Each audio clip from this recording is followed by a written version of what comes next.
Today, I've come to Northleach, in the heart of the Cotswolds, to meet a man who's devoted his life to the preservation and restoration of mechanical music. So let's step back in time and meet Keith Harding and his world of mechanical music.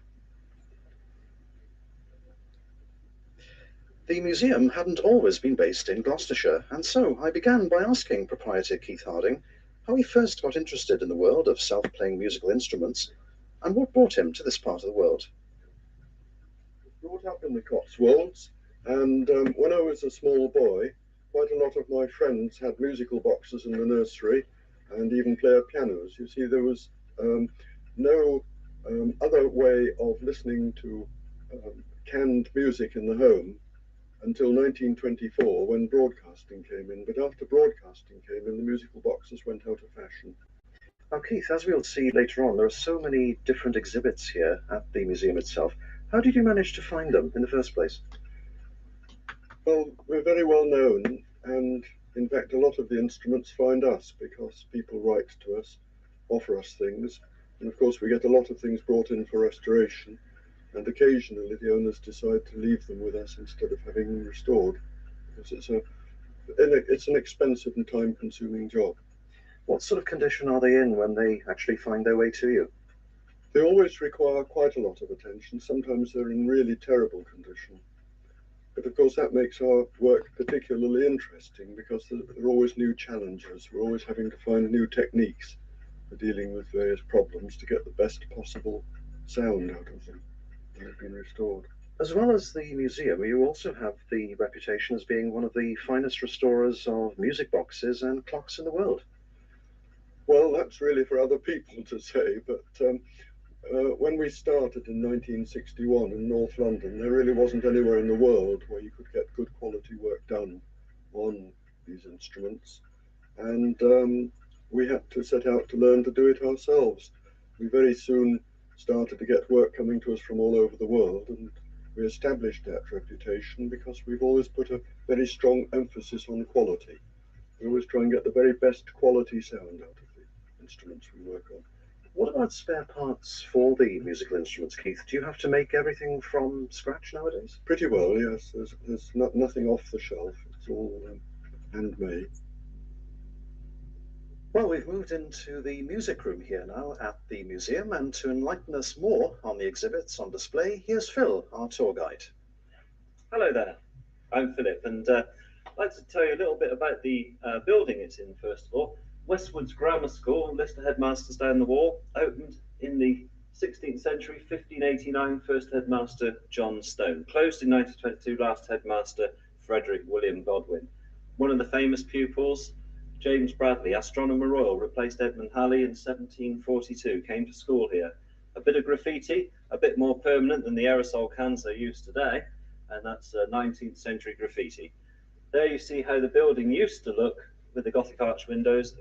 Very, very nice. Shame that they took them out, really, but the council changed the structure in 1947. District council offices, and they had a second floor, so the bureaucrats worked upstairs. The council chamber downstairs, floor is ammunition boxes from D-Day recycled to make a parquet floor, a bit shorter materials after the war, chopped up very nicely there. And now you see it decorated with William Morris wallpaper to give you the Victorian drawing room look, and the type of instruments that people had in their drawing rooms and parlours before the days of canned music such as radio broadcast and recorded sound. So I'd like to take you to our first instrument, which is the earliest one in the collection, dates to 1770. So if we walk over here to this side of the museum, directly above the instrument, you'll find Queen Victoria. She comes into our story as the tour continues. There you see the pastoral pike, rescued from Northleach Fish and Chip Shop when it closed down, caught in the Wye, and weighs 17.5 pounds. God, what a monster that was. It was this big, as they say. Well, this is the earliest one, 1770, chamber barrel organ, home entertainment for rich people, £40 retail. Now, £40 in those days was a couple of years' salary, and it bought you quite a lot. You've got gold leaf, demi-organ pipe front, a Sheraton cabinet, very nice style of furniture, 10 tunes on the barrel, 8 barrels, 80 tunes, selecting lever at the side where you can actually select a tune. I'll just demonstrate that for you.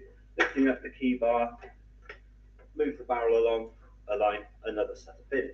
So you find the tune that you require, and then the servant will wind the handle for you. Now the 18 keys read the coding, turn it into music through 4 sets of pipes. The bellows at the front produce the air, and just to the left of the instrument you'll see 4 organ stops. They are to change the tones of the different ranks of pipes to give you some expression in your tune. The servant wound the handle with his right hand and would operate the stops with his left if he was a little bit musical. So if you'd like to take your partners, ladies and gentlemen, this is the first instrument of the tour. Mozart was 14 when this was made. Haydn, Handel, Mozart all wrote tunes for this. And this one, a lovely old tune called March in the Battle of Prague. How you dance to it, I don't know, but feel free to have a go.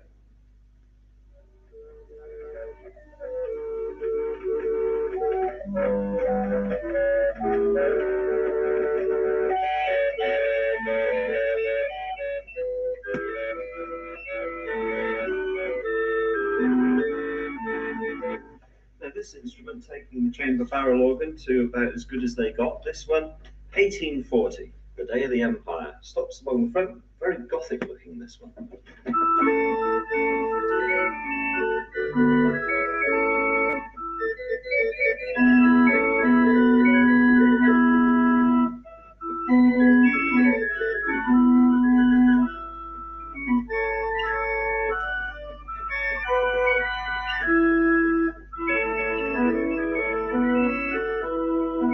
Drum and triangle.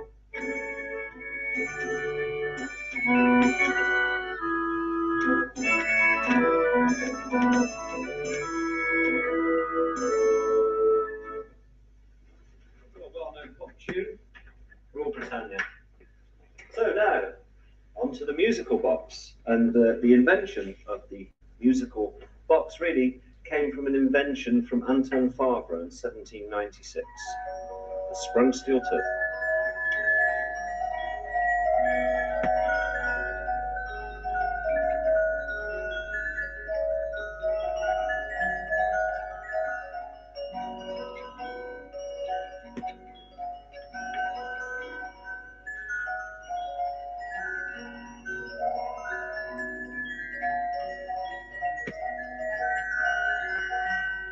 So that was a little clock base from 1800, which predates the musical box by about 11 years.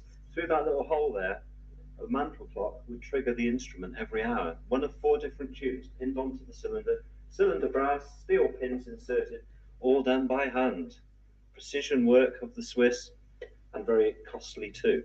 The musical box that you see here, made in 1820, would have cost you as much as the price of a small house. So these were not cheap at all. This one made by Henriot of Saint-Croix.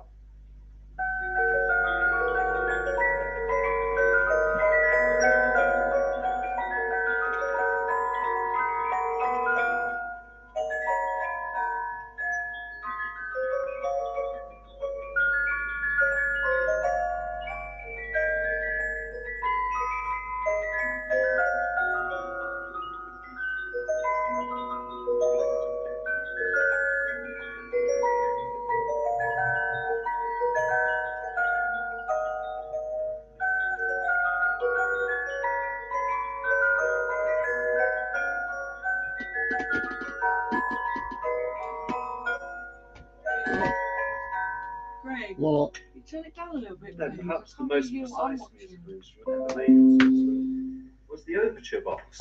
This Overture Box, made in 1850 by Nicol Frere of Geneva, has got 14,000 pins in the cylinder, 11 thousandths of an inch in diameter. A 200-note musical cone plays full orchestral arrangement of all the instruments, and a superb instrument indeed, the Overture Box.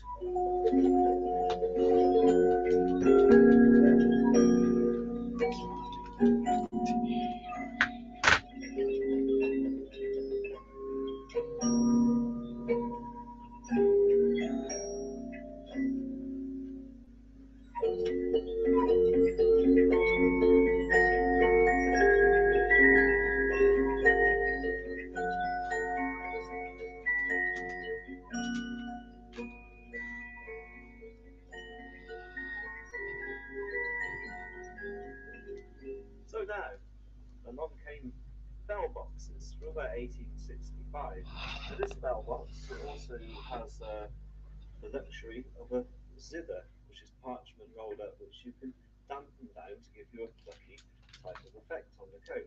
The bells you can have on or off. You have the option as well there, and this one's got 8 tunes, some lovely tunes, and also ornate little bees striking the bells.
There's a lovely little bell box there, 9-bell box. This one, perhaps the jewel in the crown of the collection, rescued from India in 1980 in a poor, sad condition and restored over a 4-year period in our workshops. This lovely dome lid in Burwarner, inlaid woods and tortoise shell, once the property of a Maharaja, commissioned by Queen Victoria as a gift, specially made in Switzerland. So this is more of an expensive novelty wheeled out when heads of state visited your palace to impress them after tea and things like that. And inside we can see we've got bells engraved Indian style there. Tiny little bird in a little garden. There's a little bowerbird from the southern hemisphere which has automata movement, which emulates his little courtship dance for you. His head, his wings, his beak and everything all move. There's also got a reed organ and a pipe organ, so you've got a cam on the side, pumps the bellows to produce the air. Little ruby in the central fugal governor, so no expense spared there. These are the pleasure of a Maharaj in 1875.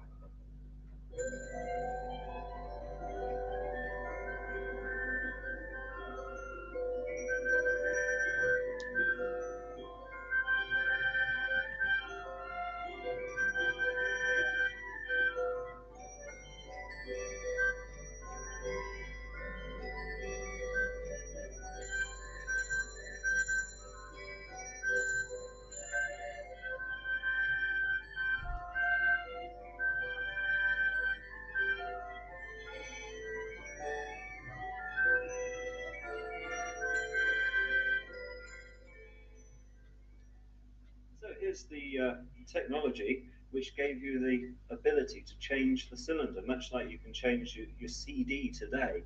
After all, those other boxes you just heard would have been much like a CD player with a CD stuck in it. You're limited to the programs that are on the one cylinder. Well, in 1880, with uniformity, it was possible to be able to cut gear wheels so that you could have uniformity there and able to change the cylinder. Each of these cylinders has got 6 tunes on there. This is a very large cylinder musical box on wheels, used in dining halls.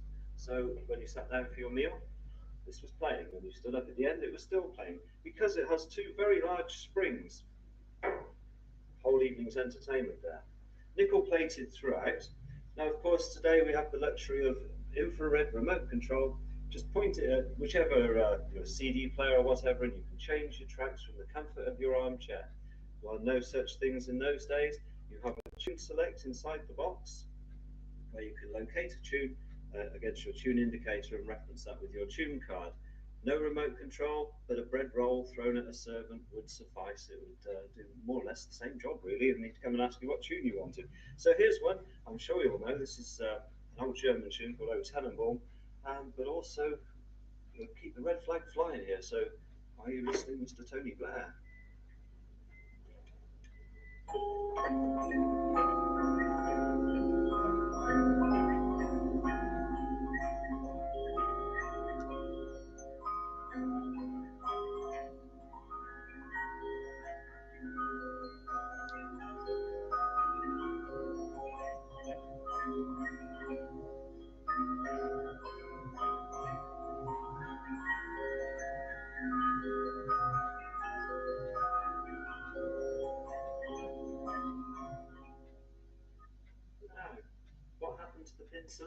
while the Germans invented the floppy disk player in 1885. Paul Lockman of Leipzig, Germany, found a way of stamping out programming on a press, which cut through the steel disc to form a projection, then engage in a uniformly cut star wheel, which turns to pluck the code. So doing away with the most expensive component, the pin cylinder, meant cheaper music for everyone, with the middle classes, such as the factory managers, wanting some music in their home. Now they could pay as little as 9p for a disc and hear the latest music hall tunes in the comfort of their living room. So this one is an old music hall tune. It's called the Penny Whistler. There was up to 2,000 song titles available, and you would store those in your little base underneath. So when your friends came round, you could play them the latest floppy disks of the day.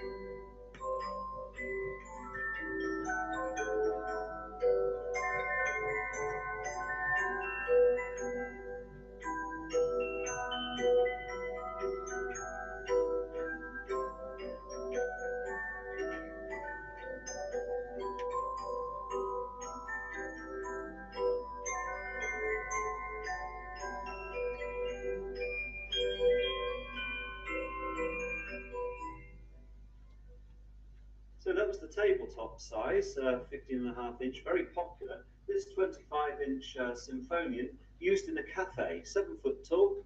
In the bass, the latest pop tunes of the day, so the cafe owner could change them for you. A lovely money-making machine. 1 penny, 1 tune. And so, I'll put my penny in the slot. You know that old saying, it takes a while for the penny to drop. Well, let's bring that saying to life here. 20 foot of spring to make it work, and the butterfly governor to regulate the speed. William Tell Overture. Receiving.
Now we have a very large horn gramophone from Shaftesbury Avenue, London. This is the largest horn that would fit through your doorway.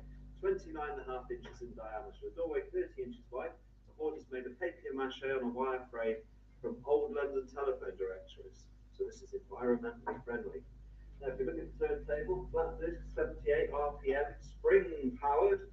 So if there's a power cut, you haven't got to worry about your party coming to an end. This will continue to play.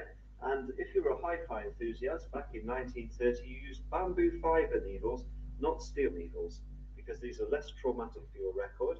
And every time you play your record, you give it a little sharpened life. So, now this is all acoustic. There's no electronics to amplify this. It's just merely the size of the horn.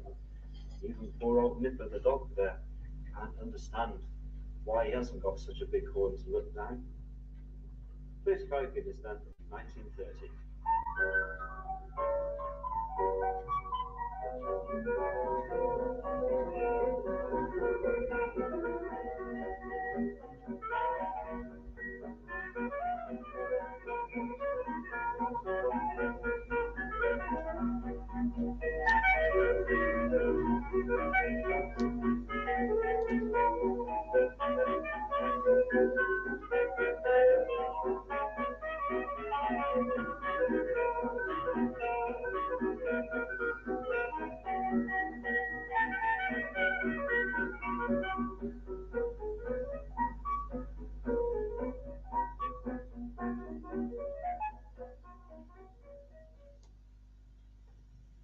Now this is a little singing bird box all the way from Switzerland, a bit of micro-engineering for you with real bird song.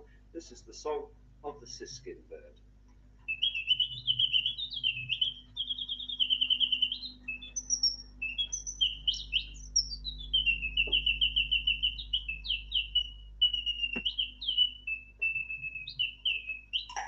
Oh, squash bird. No, he's okay really. Let's just check and see. There he is, all safe and sound. Has a little escape route in his platform, which he can disappear very quickly before the lid comes down. Oh dear, he's getting a little tired, isn't he? Well, let's see. Let's put him to bed. Give him a little wind.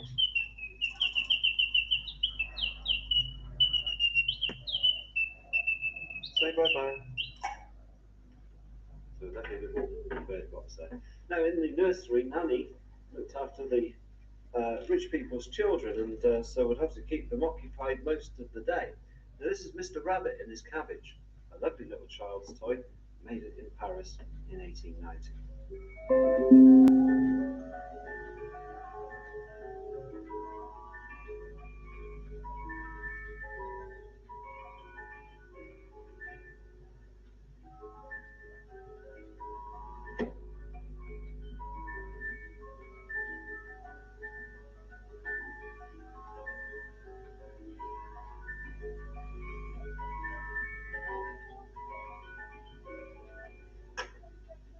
So there's Mr. Rabbit. Now also at Nanny's disposal was a lovely little musical chair.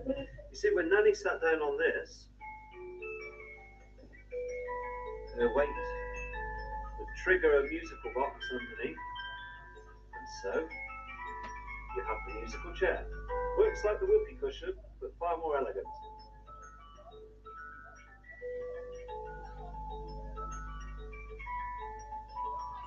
This contains 2 tunes, and if I stop the instrument by taking the weight off, if we have a look underneath, we can see there is the tiny little movement in there with 2 tunes and the sounding board to resonate the tone. Nanny's nursing chair, Paris, 1890. So next time you play musical chairs, say you've seen a real one. This is from Yorkshire, England now, this circus by the tamer. Now this is more contemporary, made by a woodcarver called Frank Nelson in a Victorian style. As we can see, the lion looks confused, and with good reason. He has a new trick to learn for tonight's show. But he's not very keen on this new trick, are you? The lion tamer would like you to do the trick. You really don't want to do it, do you? But the lion tamer is a very persuasive man, isn't he? Yes, he is. Yes. So are you going to do the trick? Okay then. All right then. After 3. 1, 2, 3. What a brave lion you are. Well done, dear. Well done. So a bit of circus trickery for you there. And now we turn our attention to a much larger instrument. This is all the way from Germany, 1890, barrel piano Orchestrion, designed for the open air, and a very heavy instrument too, delivered by horse and cart to your beer garden, lease hired for the week for the Oktoberfest. Has orchestra bells, piano, a drum, a cymbal and a triangle, and inside a very large wooden barrel containing 10 tunes. So to select a tune, simply crank the barrel along. 1, 2, 3, and so on, 5 up, 5 back. his dungarees, or Jürgen would wind the handle for you. So if you're ready with your lederhosen on, here we are, 1890, the German beer garden.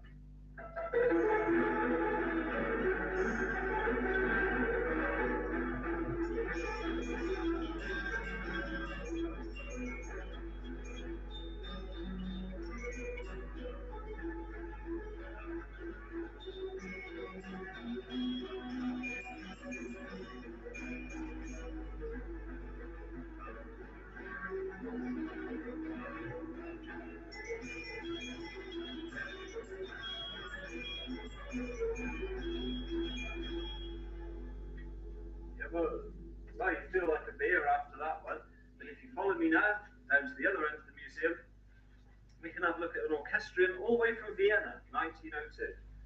Beautiful cabinet, and inside, a pinned barrel with 6 tubes.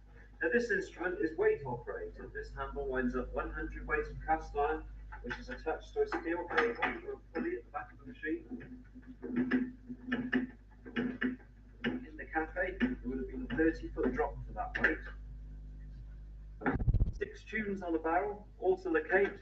Crank the barrel along, find the tune you wish to hear. Now the 43 keys will read the coding, turn it into music, playing piano, percussion, also mandolin rail, vibration coming from the eccentric cam, which wobbles the rod attached to the centrifugal governor, which regulates descent of the weight. Now I'll put on a modern electric light next to Mr. Faraday. We can illuminate the cabinet for you. There we see a magnet. That magnet is to check your coin. So if you put the wrong coin in, oh dear, you've lost your coin, you've got no music. Very important then that your coin has a little steel in it. A few pfennigs, oh that should do the job. So here we are with our glass of beer in a Viennese cafe, 1902, the Orchestrion.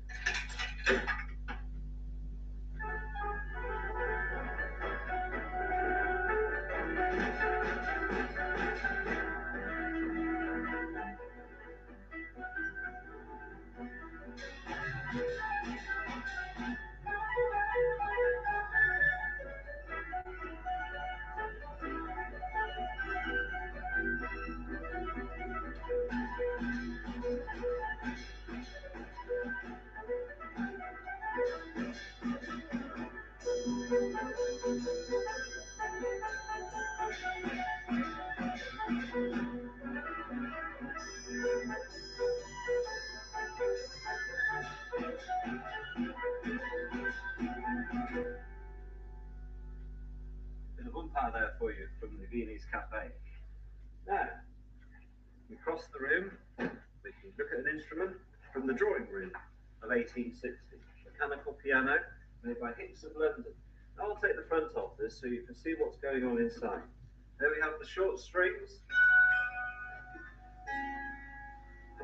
on the piano with a pinned barrel with 10 tubes on. Changeable barrel, and this one's got reels, jigs and country dances on. So if you'd like to take your part, ladies and gentlemen, Jeeves will wind the handle in the drawing room. This one is a tune called Roxy Amore.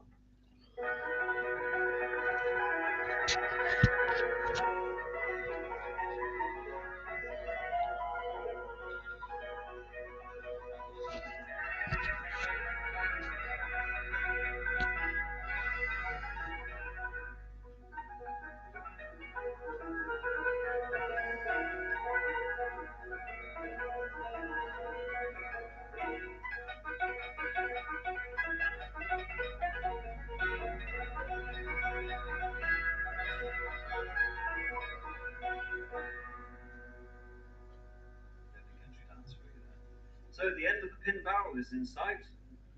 A perforated paper roll, a new invention for mechanical music, which could make mechanical music much cheaper again. So this is an organette made in Blackburn, Lancashire. It's got a slot in the box. When uncovered by a slot in the paper, the air draws through the reeds in the top block. And this instrument made by Mr. Draper of Higher Audley Street in Blackburn, Lancashire. And a strip of paper like this with a tune on. This is Gilbert and Sullivan from the Pirates of Penzance. This is the final chorus. So cheap and cheerful, music for the masses, 1895.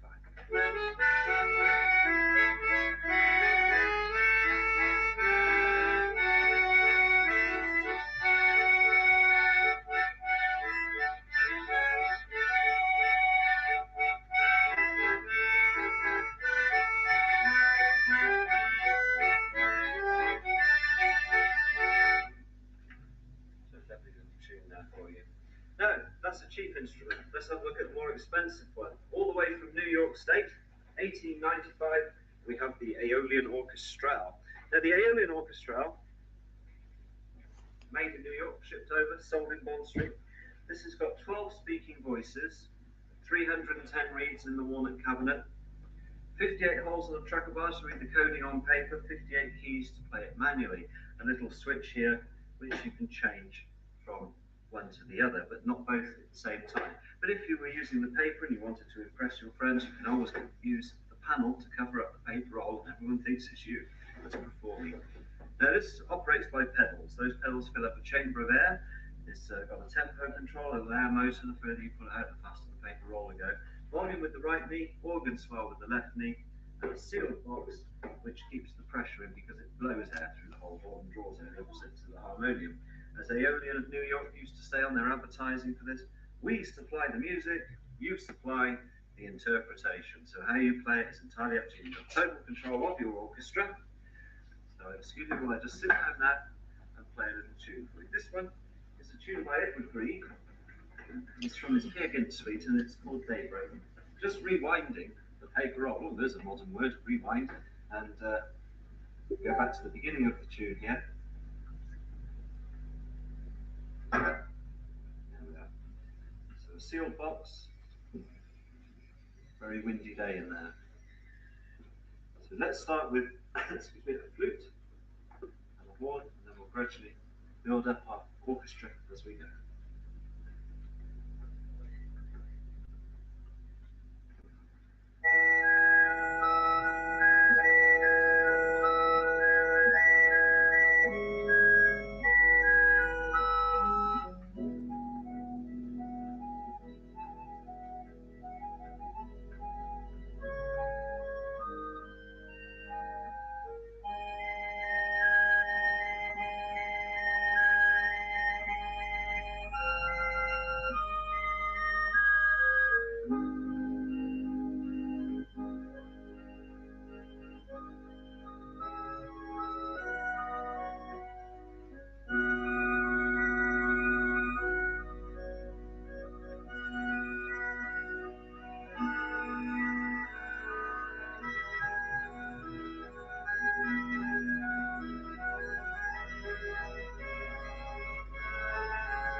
So here we have the Steinway Vertigrand made in Hamburg in 1906. This upright vertical grand with the long strings has 88 notes, 7 octaves, which you can play as a normal grand piano if you so wish. But the secret of this instrument lies behind the door. Man's greatest invention of mechanical music. An artist performing live in your living room without the artist actually being seated at your piano. How and why? Well, the invention came from a chap called Edwin Belter, son of Michael. In 1898, he set a patent to record an artist onto paper using electric impulse. So a special recording piano was used to record the coding on a paper roll. When we play that coding back today, that is the artist performing live for you. Today we have Jan Paderewski, who later became the Polish president, performing live from the 27th of November, 1906, Beethoven's Moonlight Sonata. This is the final part of that piece. 88 holes for 88 notes, working on vacuum, so you have an electric motor to make the whole thing workable. Also 15 holes each side for dynamic expression. Those regulate the airflow to give you the expression level of the note played. Underneath the keyboard are 88 pneumatic motors, one under each key, a requirement by the Steinway Piano Company, who insisted it must play itself. Not happy with just a paper roll, the keyboard must actually play the hammers on the strings. So as the air goes through a hole, it goes down the pipe, activates a pneumatic motor, pushes up the back of the key, the front goes down and the hammer strikes the string. Just like Mr. Paderewski is sitting here for you today. In fact, he is, but you won't see him, but you will see the notes going down under the weight of his fingers. Here he is, from the 27th of November, 1906, Mr. Jan Paderewski.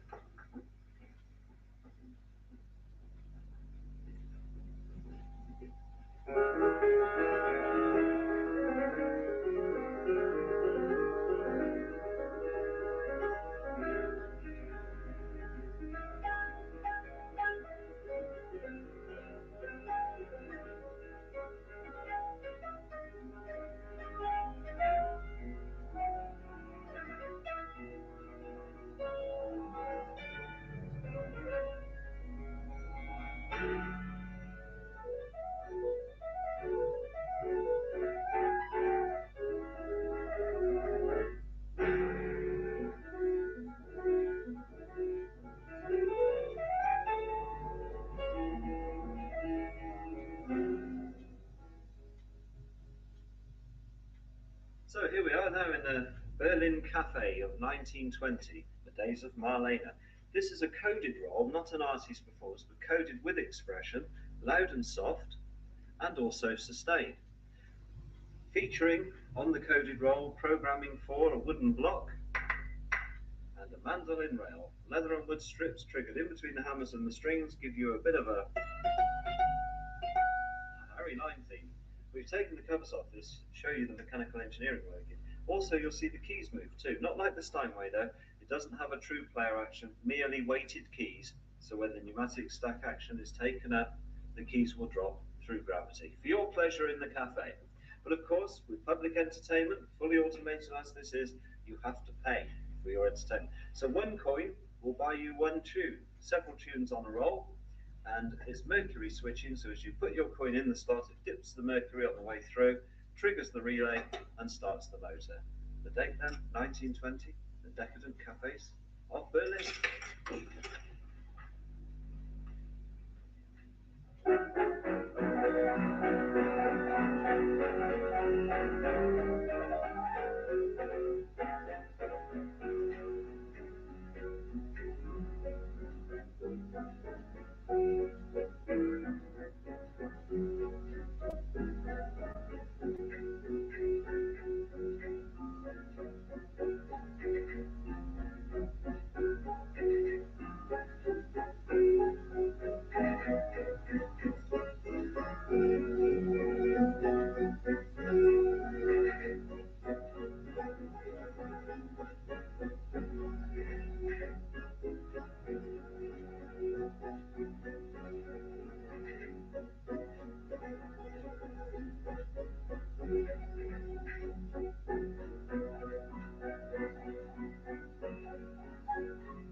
So here we have now an alternative entertainment to a musical box, automata. And this one, a lovely glass dome automata made in the late 19th century, shows a very stormy paper sea, not for nervous travellers this one.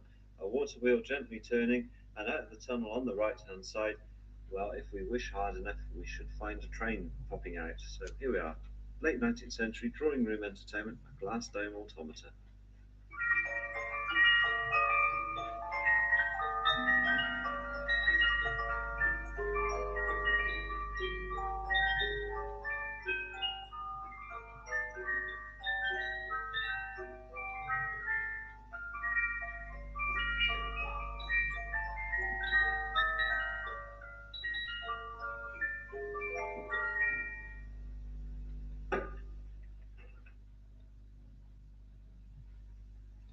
Now, if you were in a cafe in Victorian times in the late 19th century, you could actually put a penny in a slot of a little singing bird in a gilded cage. Made in Paris in 1890, Bon Ton, singing nightingales, and little birds like this one. So here's my old English penny going in the slot now, and it's with a bird song.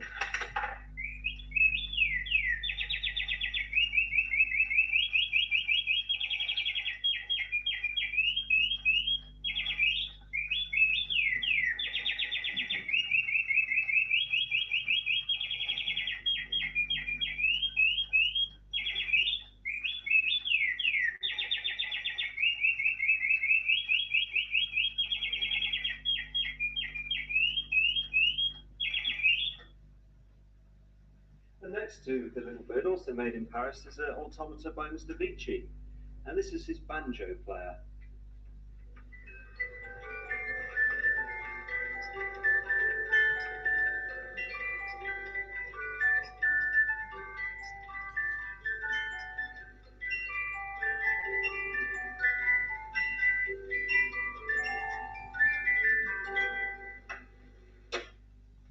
So a lovely Vici automata there for you.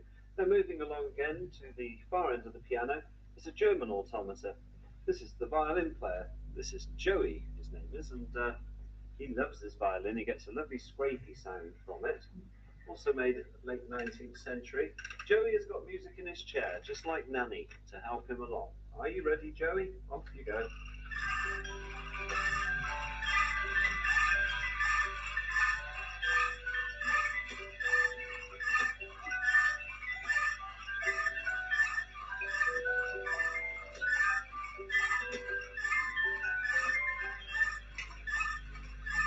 Thank you, Joey. Thank you. We'll let you know. Thank you. So that's Joey there. And now, finally, our very large 5-piece Gypsy Orchestra with conductor, also made by Vici of Paris, late 19th century. Now, this piece has taken 5 years, over a 5-year period, to restore. Fantastic amount of work has been necessary, wooden cans and everything, the costumes. And there we see the little monkey sitting on the piano, about to play some boogie woogie for you. And the conductor behind him, his eyes and his mouth moves, all these figures have movement, with of course the little barrel with pins on and the musical code. So a Vici automata from the late 19th century to end the tour.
Well, thank you for joining us on the tour today. We hope you've enjoyed it as much as we have.